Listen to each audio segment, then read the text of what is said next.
Shabbat Shalom para todos. Vamos a comenzar con el principio de esta parashá, Terumá, que es la número 19. Vamos entonces con el permiso del cielo, con el permiso de nuestro Santo Maestro Yeshua Mashiach, con el permiso de todos ustedes, ¿qué nos trae esta parashá? La parashá de esta semana se llama Terumá, que tradicionalmente se ha traducido como ofrenda. Sin embargo, la palabra terumá es un tanto complicada para traducir al español, dado que el hecho que esta palabra en su raíz en hebreo tiene el vocablo rum, que traduce como a alzar o elevar. Esto para que más o menos entendamos específicamente el concepto de terumá. Tiene que ver, por eso que ofrenda alzada es precisamente el principio que hemos visto cuando vemos que se alzó, que se elevó la ofrenda, tiene que ver específicamente con terumá. Pero para eso hay que ir al hebreo, ¿no? En Shemot 25 dice, habla a los hijos de Israel, para que separen para mí una ofrenda. Como pueden ver, ¿no? Aquí hay dos principios. Primero, separar de nuestros biernos para adornarnos con un fin de kadosh, de santificación. Porque al separar tú lo santificas. Segundo, lo elevas para entender que es con un propósito celestial. En el Targum de Onkelos, ¿no? Nos traduce toda la frase como separan para mí un objeto separado. Otra de las posibles traducciones que se acercarían, señores, al espíritu hebreo puede ser porción santificada con propósitos espirituales o celestiales. La pregunta que tenemos que hacernos, ¿cuál es el propósito de la terumá? El propósito de la terumá, cuando vamos a la Torah, nos vemos que el primer propósito es para la construcción del Mishkan. Son ofrendas que se dan para la construcción del Mishkan. Segundo, es para que Hashem, por medio de esta ofrenda y por medio de el Mishkan, de este tabernáculo que vamos a hacer, Hashem pueda morar en medio de nosotros. Por lo tanto, tenemos que ser muy claro en una de esta palabra terumá y de esta ofrenda. Tenemos que decir que la terumá hoy en día no está disponible. No está disponible, ¿por qué? Porque no hay templo. Ahora, la terumá es la base de todas las ofrendas. Y lo que sí podemos, lo que sí está eh, vigente, disponible para hoy en día es los principios donde están envueltas esta ofrenda de terumá. Así que para empezar todas estas cosas, este, mm, es interesante todas estas cosas. Ahora, señores, vamos con, con la enseñanza. Eh, como terumá es la raíz de todas las ofrendas y el principio de todas las ofrendas, vamos a hablar sobre el diezmo. Esto es un tema álgido, ¿verdad? Y la pregunta que hago es, ¿debo dar el diezmo hoy en día? Como le dije, la respuesta, hay diversas uh, respuestas, pero hoy voy a tratar con la ayuda del cielo, les vamos a dar una serie de situaciones para que usted entienda. Primero, el principio del dar, que está detrás del principio del dar. Los tipos de diezmo que nos ayuda entonces a entender el diezmo con sus principios. Y vamos también a estar hablando sobre cómo dar, cómo ¿Cuál es la posición para dar hoy en día? ¿Cuál es mi actitud para dar hoy en día? Así que básicamente esto es lo que vamos a estar enseñando. Así que vamos a la oración del estudio de la Torá. Bendito eres tú, eterno, sobre el universo, creador de los cielos y la tierra, que nos has dado tus mandamientos y la ordenanza de estudiar tu Torá. Todo esto por los méritos de nuestro Santo Maestro, Yeshua Mashiach. Amén.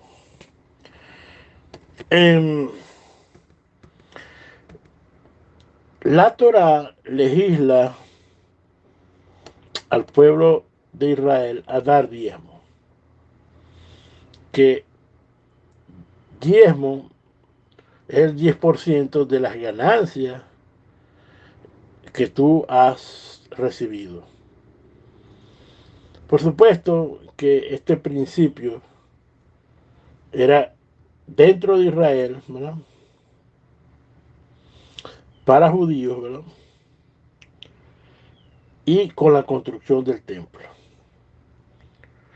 Y también con los productos dentro de Israel. Por supuesto, 100 años después, después que el templo fuera destruido, el diezmo, ¿verdad?, anual, impuesto a cada judío para el sustento de los sacerdotes y los levitas, fue suspendido. En el Talmud se ordena a los judíos que por lo menos, ¿verdad?, vieran el 10% de sus ganancias netas anuales hace de acá para cumplir con estos mandamientos, para cumplir con el mandamiento del dar, que es un mandamiento, una ley universal que el Eterno ha puesto. Maimónides en Mishneh Torah lo llama leyes relativas a los regalos para los pobres. Vamos a ver qué es diezmo desde la perspectiva hebrea. Para poder entender todo el diezmo, tenemos que entender el diezmo desde la perspectiva hebrea. Ya vimos específicamente que es el 10% de tus ganancias. Y vemos que hay una ley que dice el 10% de sus ganancias netas. Y ya vamos a explicar por qué se llama, el Talmud lo llama ganancias netas. Ya lo vamos a ver. Pero primero, como les dije, la palabra maser, ¿no?, es la palabra usada para diezmo. O sea, detrás del texto en español está la palabra maser. Y ella proviene del verbo azara, que significa décimo, o azaret. Por eso es que los azeret adribot significan los 10 mandamientos o las 10 palabras. Adribot, ¿no?, las 10 palabras. Esto desde el punto de vista semántico de la palabra maser, y ya sabemos pues que específicamente en la Torá nos hablan de los diezmos en varias partes. Entonces hay varios tipos de diezmo. ¿Cuáles son estos tres tipos de diezmo? En número 18, 21 al 24 dice el que se daba a los levitas. ¿Ah? Los levitas recibían el maser del 10%. También el que estaba para ser consumido en Jerusalén. Y eran, cada vez que ibas a Jerusalén, tú debías de separar un 10% para los gastos relacionados a los viajes que se hacían en las grandes fiestas, como era Pesach, Shavuot y Sukkot. El tercero era el diezmo destinado a los pobres, como salen de Barín 14:28, que era dado a los pobres en los años 3 y 6. Entonces hay que hay un periodo de 7 años, ¿verdad? Había un periodo donde la tierra descansaba, ¿verdad? Y por supuesto no tenías que dar de los frutos, de los 7 frutos que hay en Israel. Eh, por lo tanto, el diezmo fue establecido como norma administrativa desde un contexto agrícola. Porque para entender el diezmo, tenemos que entender que el diezmo se da a productos agrícolas y que se da del bruto o del neto. Bueno, en el caso de los productos agrícolas, como la cebada, este, el trigo, etcétera, etcétera, etcétera, eh, se daba el 10% de las ganancias o de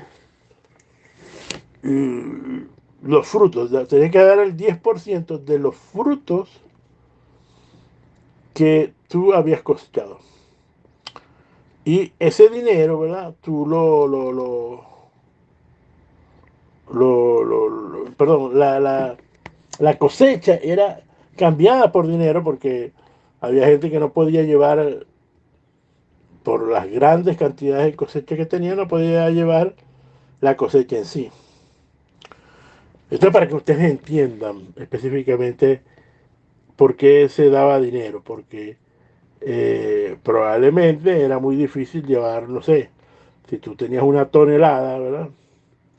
Que viene siendo 1000 kilos, tenías que llevar 100 kilos, entonces a veces es difícil llevar 100 kilos.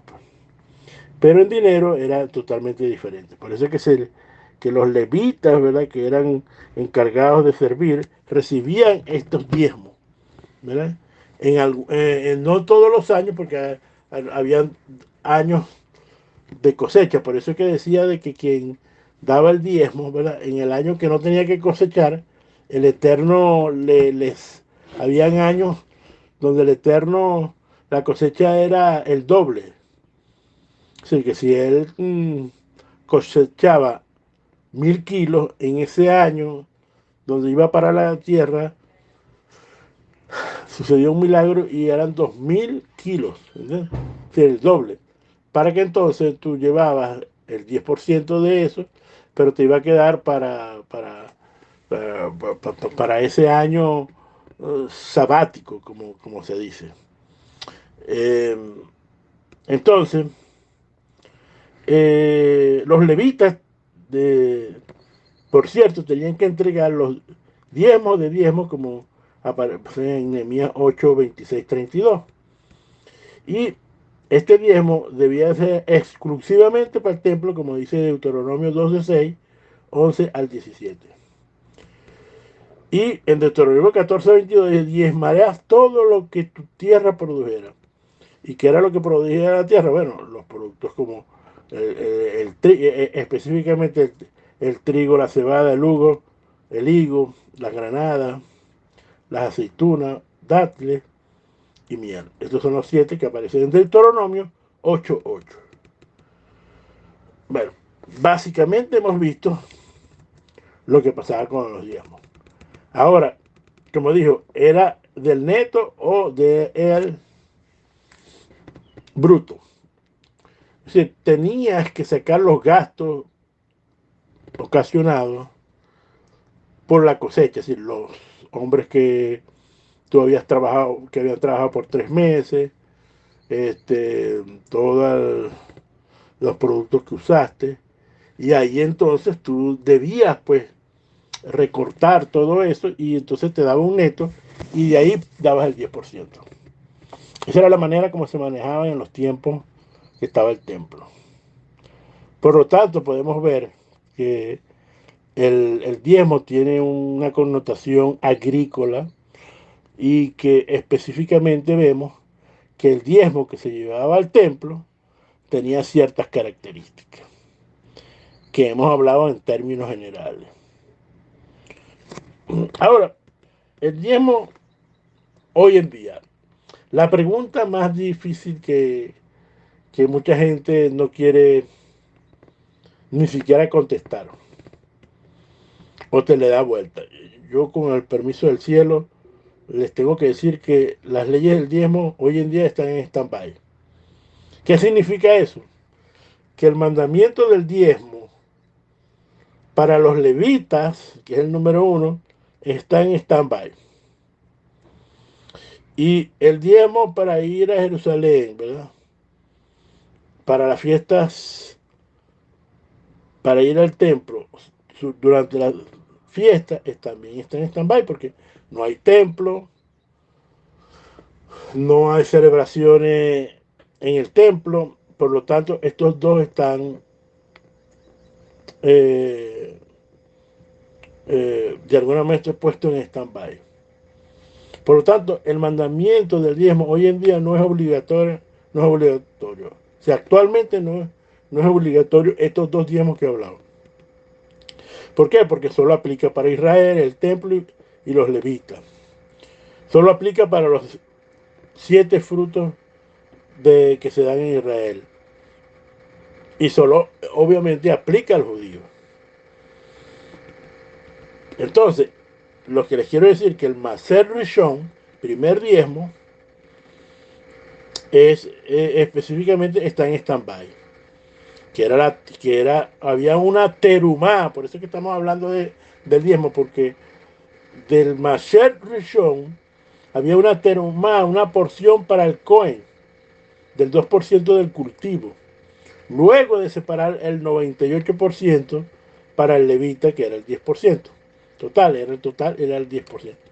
Por lo tanto, el diezmo para los levitas, como están en stand-by, hoy en día no se da ni el diezmo ni el diezmo de diezmo. ¿Okay? Segundo está el segundo Maser Shini, segundo diezmo. Luego de los otros 10% de la cosecha, de los 88 que quedaron, para ser consumidos en Jerusalén. Y esto del consumir en Jerusalén estaban en los años 1, 2, 4 y 5. El 3 no, porque no se ve ni el 6. Y el 7, obviamente, que era el día que todo se estaba... Es decir, recuérdese que usted tiene que dejar descansar la tierra cada 3 años, ¿no? Cada 3 años. Por eso es que el 3 y el 6 no está metido. Y el 7, ¿verdad? Es el año del reposo de toda la tierra. Yo sé que esto es un poco difícil de entender, pero necesito explicar esto para que puedan entender los principios que están en el diezmo. Está el Maser Ani, que es el diezmo de los pobres. Así mismo, entonces había que dar un Maser Ani, un diezmo para los pobres, de su producción. Cuando una persona cosecha en su campo, entonces, de alguna manera, a los pobres eran en los años 3 y 6. No era todo el tiempo. Por lo tanto, de alguna manera, la Torah nos ordena de que cada 7 años la tierra debe descansar y está prohibido trabajar. Pero en los años 3 y 6 se daba un diezmo a los pobres. ¿Por qué? Bueno, porque por el ciclo shemita, como le expliqué, que es el año sabático de la tierra. De alguna manera, este también está en stand-by porque está relacionado al ciclo de la Shemitah. Y hoy en día, de alguna manera, al no haber templo, no existe este ciclo de la Shemitah. Por lo tanto, señores, el diezmo de alguna manera está en stand-by. No voy a decir que está prohibido, porque no está prohibido.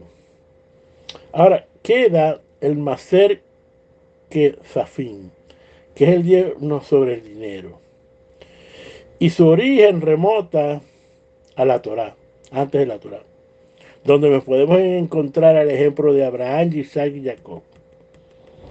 Por cierto, Abraham, si no había Torá, no se había entregado la Torá y escrita, pero sí estaba la Torá oral. Y la Torá oral hablaba de este diezmo sobre el dinero. Y Abraham, después de luchar y vencer a ciertos reyes que había capturado a su sobrino Lot, como ustedes saben la historia, se encontró con Melquisedec, a quien le dio la 10ª parte de todo el botín que había capturado. Ahora, ¿quién era este Melquisedec? Melquisedec era el rey de aquel sitio donde había una yeshiva. Y para el desenvolvimiento de esta yeshiva se daban los diezmos. Y dice así, como dice la Torá, en Bereshit 14:21, y le dio a él el diezmo de todo. Isaac también cuenta al Midrash que él hacía un inventario detallado de todas las posesiones para separar el macer del dinero. Y Jacob también, luego del sueño de la escalera cual vio a los ángeles que subían y bajaban, se comprometió a apartar el macer, como dice 28:22. Y este era el macer del dinero. Y dice así, en el caso de Jacob, esta piedra he puesto como memorial y será casa de Elohim. Y de todo lo que me dejes sin falta, daré el diezmo. Apartaré el diezmo para ti. Y el destino del diezmo fue entregado a la yeshiva de Shem.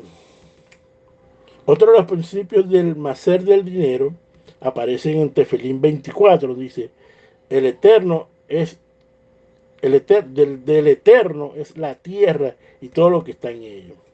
Este versículo, que lo hemos visto muchas veces y que lo hemos leído, encierra la concepción profunda de que nada de lo que tenemos, nos rodea, nos pertenece, sino que solamente es un regalo derivado de la voluntad del Eterno, como es la salud, la familia, las posesiones materiales y todo lo que nos llega por él, solo el hecho de que Dios es inmensamente generoso. Este es el otro principio que hay en el macer del dinero. Entonces, la pregunta es, ¿se debe separar con el diezmo si no hay templo? Por supuesto que hay hay diezmos que no. Se debe apartar el diezmo sobre el dinero. Después que el templo fue destruido, el diezmo anual impuesto a cada judío para el sustento de los sacerdotes levitas fue suspendida. Entonces, los sabios dijeron que deberían dar el 10% de sus ganancias netas basados en el principio del diezmo sobre el dinero. Esto es básicamente lo que pasó con Abraham, Isaac y Jacob, que dieron de un principio que no está hoy en día establecido, que es el diezmo eh, sobre el dinero. Y como podemos ver, se lo dieron a las yeshivas. Por eso es que hoy en día muchos judíos apartan el 10% de sus ganancias para las yeshivas, para las casas de estudio, para las comunidades donde ellos viven, etcétera, etcétera, etcétera. Les voy a hacer un aclaratorio. Usted sabe que el miedo siempre ata a las personas. Y por siglos se ha usado este versículo para decir que estamos robando a Hashem nuestros diezmos. Y esto aparece en Malaquías 3:15, que donde nos usan este versículo para decir que le estamos robando al Eterno. Como todo hay que leerlo desde un contexto, ¿verdad? Recuérdense que Malaquías 3:15 fue escrito alrededor del año 420 antes de Cristo, o antes del Mesías. Y esto significa que el templo había sido reconstruido en el año 515. Porque hay que recordar que unos años antes, como el año 560, creo, 70, el pueblo de Israel había sido llevado cautivo a el país de Babilonia. y estuvo 70 años sin templo, y después, ¿verdad? Fue reconstruido el templo en el año 515 a.C. Es decir, cuando Malaquías hace esta profecía alrededor del 420, ya el templo tenía casi 100 años, iba a cumplir de construido, y por eso que entonces, como habían pasado casi 100 años, que se había activado el servicio en Jerusalén, y los judíos, tanto que vivían en Jerusalén como los que vivían en Babilonia, no estaban dando sus diezmos. Y déjeme decirle que como pasaron tantos tiempos sin templo, el primer templo de Salomón, cuando construyeron el segundo templo, resulta que aparentemente como que se les había olvidado el principio del diezmo. Se habían olvidado, esperemos que sea así, o realmente se hicieron los tontos. ¿Qué fue? ¿Qué se hacía cuando el templo, eh, ¿cómo se llama? Estaba destruido? La obligación de apartar y dar el carácter de sedaca, la 10ª parte de cada entrada del dinero. ¿Ok?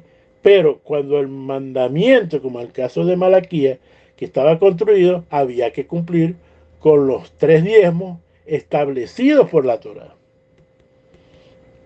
Bueno, entonces, señores, cuando no hay templo, se hace el mandamiento del diezmo de el dinero. Tal vez la ofrenda a los pobres, de donar al menesteroso, a la sinagoga, a los estudiosos. Entonces se habían establecido el 10% basado en el principio del diezmo, pero no como algo obligante, sino algo dado de corazón. Por lo tanto, a pesar de que hoy en día el cariz es una obligación para todos los miembros de Israel por medio de la Sedaká. ¿Qué aprendemos de esto? Que sin templo se puede seguir usando el principio del Maser. Porque el Jafet Ayin, en su libro Ahab Haset, dice en el capítulo 18, la obligación de apartar y dar de carácter de caridad una 10ª parte, según Maser, de entrada de dinero, que es una derivación de obligación a la Torah. Es decir, es una derivación. ¿Por qué esto? Bueno, porque así es que hacemos las cosas, señores. Es decir, se está usando hoy en día, y aquí te dicen verdad a media.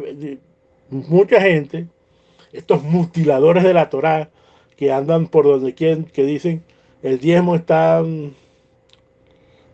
abolido, y es verdad, pero el principio del dar, ¿no? El macer del 10%, no está abolido. No está abolida. A excepciones que la misma ley judía reconoce las circunstancias excepcionales de no dar el 10% de nuestros intereses, como es el caso de una persona que está en bancarrota, como es el caso de una promesa extrema, o cuando alguien está en emergencia. El principio del dar queda en stand-by. Esto lo que les quiero decir es que si tú estás en bancarrota, si tú estás en promesa extrema, aquí hay algo que no estás obligado, señores, a dar estas cosas. De dar. Y este es el principio de la mujer que dio todo lo que tenía, ¿no? Y aquí lo que Yeshua quiso recalcar con esta ofrenda es el corazón de las personas de querer dar, porque precisamente los mutiladores de la verdad, como les digo yo, que dicen que el diezmo está abolido, resulta que lo que no quieren es dar. Y tú tienes que dar porque es un principio. ¿Sí? El principio de dar es algo que está establecido en las leyes naturales, señores. En las leyes naturales. Y fíjense, hay otra cosa muy interesante que la gente no entiende. Si tú estás dentro de una comunidad, la pregunta que hay que hacer es, ¿cómo se mantiene una comunidad hoy en día? Y vamos a hablar de las comunidades, no voy a hablar de las comunidades, otro tipo de religiones, pero voy a hablar de las comunidades judías que he estado estudiando. Y hay variedad. En las comunidades generalmente se establece una cuota del 10% hasta el 20%, incluso unos hasta el 30%, los más ricos. Para sostener la comunidad, casas de estudio, para sostener un estudioso de la Torá, para las yeshivias, para los sitios donde se estudia la Torá, para la ayuda a los pobres, ¿verdad? Para ayudar particularmente al que está enfermo y necesitado, y apoyo a los hospitales de la caridad. Para eso se usa este dinero. Fíjense, para que usted vea, en una comunidad, el rabino tiene un sueldo con sus gastos. Tiene un sueldo más los gastos de vestimenta. Algunos tienen que tener guardaespaldas por usted sabe el antisemitismo que tiene, sobre todo aquellos que tienen que caminar por sitios donde son peligrosos y tienen que tener guardaespaldas porque en Shabbat ellos no usan carro, entonces tienen que caminar. Esto es para poner algunos ejemplos. Pero los fondos para mantener el funcionamiento de una casa de estudio, tienen que salir de los misma gente. En el judaísmo se ha usado hay cobros de membresía y cuotas sociales, como si fuera un club. Haces una cuota, ¿verdad? Como pagas como un adelanto, una cuota principal y vas pagando la membresía, de membresía, una cuota de membresía, pero vas también cuotas de los gastos relacionados y lo dividen por el número de personas. Si son 100 personas, ¿verdad? Y la sinagoga tiene gastos de $1,000 al mes, o $2,000 al mes, se divide por el número de personas que hay. Eh, También sucede que, inclusive en los tiempos de Yeshua, que los primeros puestos, ¿verdad? Eran pagados, ¿verdad? Y por eso es que dice que, bueno, que amaban los primeros puestos. Era porque obviamente eran las personas más ricas, eran las que estaban en los primeros puestos porque podían pagar eso. Pero era para el funcionamiento de la sinagoga. Y entonces también habían contribuciones voluntarias de los ricos donantes, o también en espectáculos, en servicio por cobro de servicios, de alquiler de salones, etcétera, etcétera. Este, o por donaciones voluntarias, por todo eso, o las aliyah que se hacen en cada una de las fiestas de subir a la Torá, son subastadas y todo ese dinero va en pro de las arcas de la sinagoga. Así es que hoy en día se hace esto. Ahora, hay que entender porque con ese sistema de buscar siempre, ¿verdad? Eh, Ser justo, resulta de que hoy en día se le hace un estudio socioeconómico a la persona que entra a una sinagoga y dependiendo de su estado económico, bueno, pueden poner cuotas de 10, de 15, de 20, hasta de 30%, dependiendo si es muy millonario, entonces dan cuotas muy altas dentro de la comunidad. Pero hay otros también que generalmente se le piden cuotas, ¿verdad? De acuerdo a sus necesidades. Y esto lo tengo que tener en claro porque resulta que si usted ve que las excepciones, si tú hoy en día en países de Latinoamérica. Hay personas que no pueden vivir con un sueldo mínimo. Y si no puede vivir con el sueldo mínimo, ¿ustedes creen que se les debería quitar, es decir, que se les debería cobrar el diezmo? No, al contrario, hay que darles a ellos. Hay que ponerlos en un sitio donde ellos puedan tener lo suficiente, porque una persona que da diezmo debería tener todas sus necesidades cumplidas. Pero aquí resulta que se ha puesto el principio que todos tienen que dar, porque todos tienen que creer, etcétera, etcétera. Y a veces las personas no están en capacidad de dar y se les quita ese dinero y de alguna manera han sido injustos con estas personas. Por eso es que se hacen estudios socioeconómicos de las personas. Señora, conclusión. La SEDACA es el vehículo realmente, la terumá, o el principio de la terumá, que usamos hoy en día para aplicar el principio del dar. Esto es lo que se conoce como SEDACA, que es justicia. Y tiene que haber justicia. Por eso es que les estoy diciendo que a veces no es justo que una persona muy pobre se le quite, porque él no está para dar. Él está prácticamente siendo una persona que, que, que no puede dar, que es un esclavo, señores. Prácticamente un esclavo y que debe ser ayudado. Y por eso que en las comunidades se les ayuda mucho. Esto aparece mucho, sobre todo en las comunidades de la diáspora, que aquellos judíos que están mal, los otros los van ayudando, basado en este principio del concepto de las leyes de la esclavitud, porque si hay una persona que está, que no puede, no tiene cómo tener sus necesidades básicas suplidas, está prácticamente es un esclavo. Y entonces hay un principio en la Torá, un mandamiento que tú tienes que sacar al hermano tuyo de la esclavitud, y esta esclavitud tiene que ver con esclavitud, uno de los conceptos es que esclavitud económica. Y entonces por eso es que hay que hacer justicia. Porque cuando tú haces SEDACA, tú estás tratando de hacer justicia. Y por supuesto, no debemos quitarle a alguien que no tiene, porque no sería justicia. Quedando claro este punto, ¿verdad? Realizar actos de justicia es quizá la obligación más importante de la Torá, que se le impone a un creyente.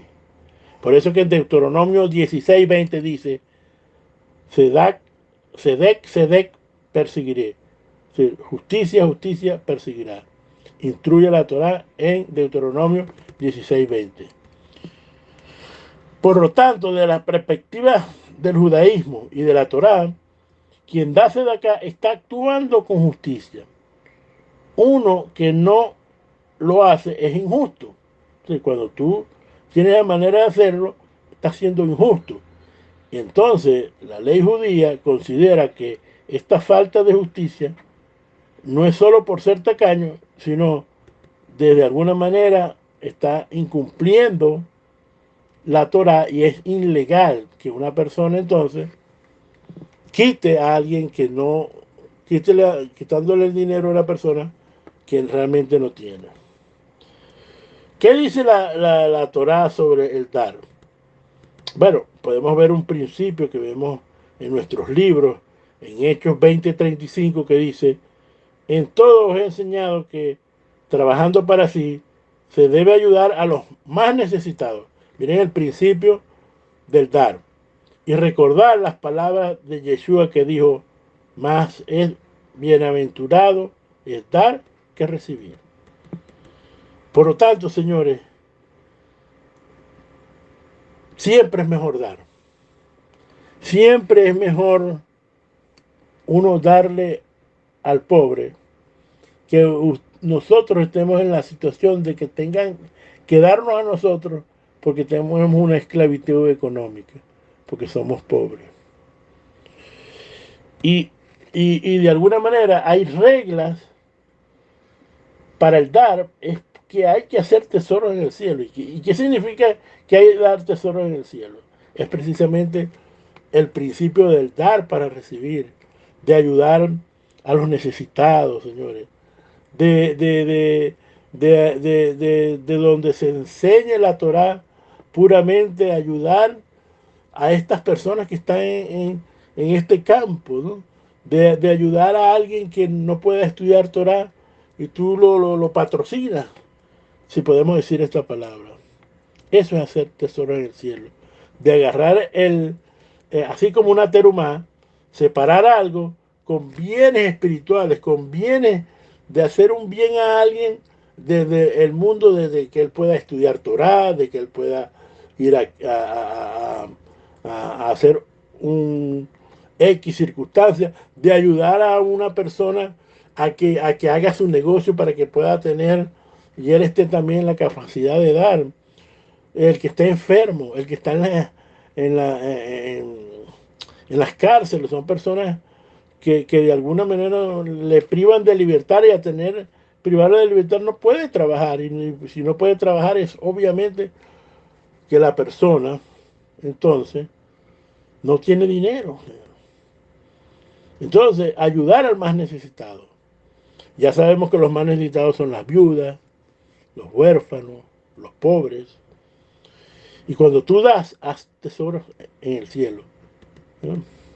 Mira, hay una ley universal, porque tenemos que ver todas estas reglas del dinero. Hay una regla universal que dice que todo lo semejante atrae a lo semejante. Por lo tanto, el Eterno comenzará a cumplir también en ti. Por lo tanto, si tú das dinero, vas a recibir dinero. Si tú das amor, vas a recibir amor. Pero si tú haces las cosas incorrectas, si tú no eres una persona bondadosa, entonces el Eterno no va a ser bondadoso contigo. Porque con la vara que midas, vas a ser juzgado también. También está la ley del retorno, señores, que significa que uno cosecha lo que siembra. Por lo tanto, da y os dará, como dice la Torah, medida buena, remecida y apartada te dará en vuestro regazo, Señor. Cada vez que tú entonces siembras, ayudas a alguien, entonces el Eterno te va a ayudar a ti, ¿no? O te va a ayudar a alguien. Por supuesto, aquí en el dar siempre está la inmuná, porque la fe y el dar van juntos. El dinero y la fe también van juntos, señores. Es importante incorporar a la fe a nuestro trabajo, señores, y a nuestros negocios para obtener resultados apropiados. El hombre no puede recibir nada si no es dado por el cielo, señores. Y como el principio del trabajo está en el cielo, ¿verdad? Entonces necesitamos hacer cosas espirituales para poder entonces recibir dinero. Y esto es la absoluta confianza, lo que se conoce en el judaísmo como bitajón, es la confianza que nosotros tenemos en el Eterno, que tendremos entonces, cuando tú das de acá, vas a recibir bienes espirituales que se van a convertir en cosas materiales, señores. Si seguimos las reglas de la Torá, entonces vamos a empezar a tener acciones. Si usted da sedaca, entonces usted va a ser bendecido, señores. Estos principios financieros que nos hace la Torá tienen el potencial de sacarle a usted de abajo, señores, y ponerlo arriba, como es el plan de Dios para cada uno de nosotros. Y como está escrito, estaré arriba y no abajo, seré cabeza y no seré cola. Señores, tenemos que dar, pero ¿cómo tenemos que dar? ¿Cómo tenemos que dar? Señores, el principio está aquí. Hashem es dueño de todas las cosas. De lo único que no es dueño, Hashem, es la manera como tú das las cosas. Es la manera como dar. Entonces, cuando tú usas el amor, ¿verdad? Cuando tú usas el principio de dar porque quieres ayudar, cuando tú quieres definitivamente, como hay personas, mira, hay personas que no son creyentes, pero tienen un corazón para dar impresionante. Y como aplican ese principio del dar con corazón, de dar con amor, reciben porque están aplicando principios universales impuestos por Dios, ¿no? Por lo tanto, señores, mi pregunta para terminar. Hazte un análisis. ¿Cuántas tzedakah, cuántos principios de terumá estamos dando al necesitado, al pobre? Si tú estás yendo a una comunidad, ¿cuánto aportamos para los gastos de la comunidad? Déjeme decirle que a veces ese cafecito, que usted entre al baño y el baño está limpio, que la luz, la electricidad que hay, el aire acondicionado que hay, es porque alguien está dando. ¿Cuánto tú estás aportando? ¿Eres parte de la comunidad o no? ¿Cuánto aportamos para la difusión de la Torá? Si hay una persona que no puede, por trabajar, no puede aportar para la difusión de la Torá y buscar un sitio donde se enseña la Torá para ayudar a la difusión de la Torá. Y finalmente una pregunta que te quiero hacer. ¿Qué prefieres tú? ¿Dar o que te den? ¿Tú prefieres dar que recibir? ¿Qué prefieres? ¿Tú ayudar a alguien para que compre una medicina o un tratamiento de diálisis? ¿O que te den a ti el dinero para hacerte la diálisis? Los que entienden que es diálisis, por supuesto, diálisis son aquellas personas que su hígado no trabaja y necesita hacer un proceso de purificación. Lo meten en una máquina, son personas que no pueden trabajar, son personas que generalmente no, este, están muy mal y su vida corre peligro. Pero ¿qué es mejor? Que te den a ti, está bien, Baruch Hashem, te dieron eso, pero es preferible dar el tratamiento. Esto es lo que les quiero decir en este día de Shabbat, señores. Que use los principios establecidos en la Torá. Si usted quiere recibir algo, así como el recibo, como la ley de Newton, que tú tiras un objeto, le tiras una pelota a una pared, la tiras hacia la pared y ella va a rebotar y se te va a venir de nuevo. Puede agarrar cualquier artefacto, señores, que sea redondo, ¿verdad? Y lo tira a la pared y se le va a devolver. Lo que quiere decir que es un principio. Lo vemos en la agricultura, señores. En la agricultura vemos que primero hay que sembrar la semilla para poder recibir el fruto. Lo vemos con la respiración. Tú agarras y respiras y recibes, ¿verdad? Ahora, usted agarra y dice que no va a soltar el aire que acaba de tomar. ¿Qué pasa? Que se va a ahogar, señores. Por eso es que siempre tenemos que estar dando, porque si no te ahogas. Aquel que no sigue los principios deja de crecer y si deja de crecer, muere. Por lo tanto, señores, no permitas que los mutiladores de la verdad te quitan el privilegio de dar. Probablemente tú a lo mejor no estás en la posición de dar mucho, pero puedes dar de lo poco para ir comenzando. Y vas poco a poco, y vas poco a poco, hasta que llegas al 10%. Y si sigues creyendo, puedes dar el 20%. Señor, y si puede llegar al 30%, Baruch Hashem. No crea que los judíos, ¿verdad?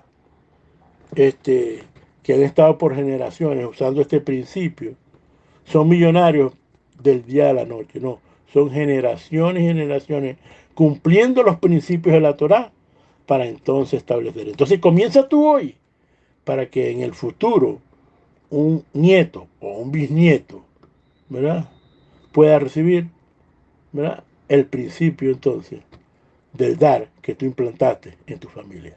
Shabbat Shalom, Señor. Shabbat Shalom.